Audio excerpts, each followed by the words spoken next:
If you have issues related to tight piriformis muscles like sciatica or numbness down your leg or just tight hips in the back here, then here's what you can do to get better long-term relief of those issues. The piriformis muscle attaches on the sacrum as well as the femur, and it creates external rotation of the pelvis and external rotation of the femur. Basically what it does is it closes this space right here, and it also will pull the femur into external rotation. So if I have tight piriformis muscles, it creates compression of this back pelvis right here, and that can restrict our ability to move into internal rotation and open up this back space of the pelvis. So what we would want to do is drive those inverse joint actions of internal rotation of the pelvis and also internal rotation of the femur. Because the sciatic nerve runs through this space, you could see that a lot of compression here would result in that nerve being entrapped. Generally, positions of 90 degrees of hip flexion or hip bend are going to drive the most internal rotation and opening of this pelvis right here, as well as internal rotation of the femur. A lot of the content on my channel has to do with improving internal rotation of the pelvis and the femur, because this is such a commonly missing joint action in so many people. In my beginner body restoration program, I use an exercise like what you're about to see to help open up the space and create expansion back here to decompress that piriformis and drive genuine internal rotation. This is the side-lying respiratory scissor slices from Postural Restoration Institute. To set up for this, we're going to be in a left side-lying 90-90 position, meaning that we have both our knees and our hips bent at a 90-degree angle exactly.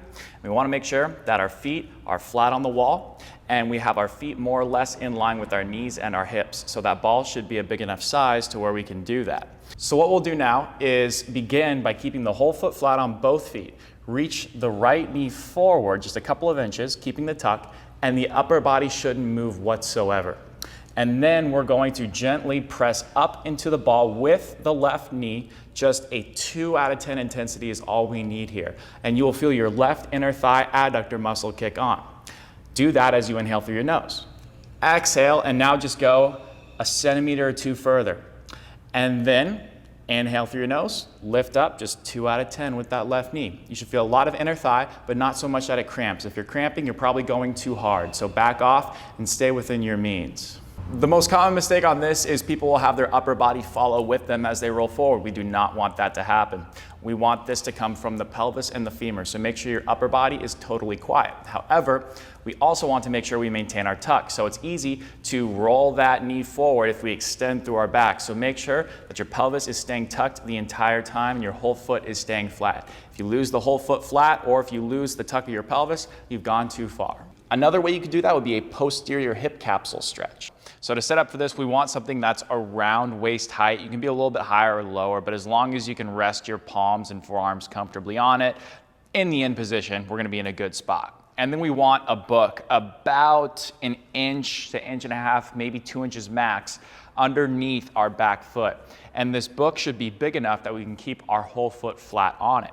And then we want to be about 12-ish inches from this box or table or whatever you're using. So to set up for this to start, we want to get the front midfoot in line with the back foot toes. And then we want to bend both knees, and we want to get really heavy on our back heel here. In this case, this would be the left back heel, but again, the whole foot is flat. And then Trevor, I'll have you place your forearms right here. Great. Okay, so with this, we want to have a pretty straight back. We don't want to be overly rounded here.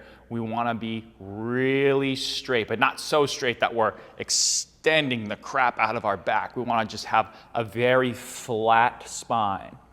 And now what we want to do is feel the inner edge of the foot arch on the front foot. In this case, it would be the right. This would be the ball of the big toe and the inner edge of the heel. That would be right here and right here, pushing in with about 20% of our body weight, and that's gonna push our knee forward. The other 80% of our body weight is on that back heel. And now what we wanna do with this nice flat back, we want to just exhale. Good. And then we wanna inhale through our nose, just breathing through this with deep breaths in through our nose, out through our mouth.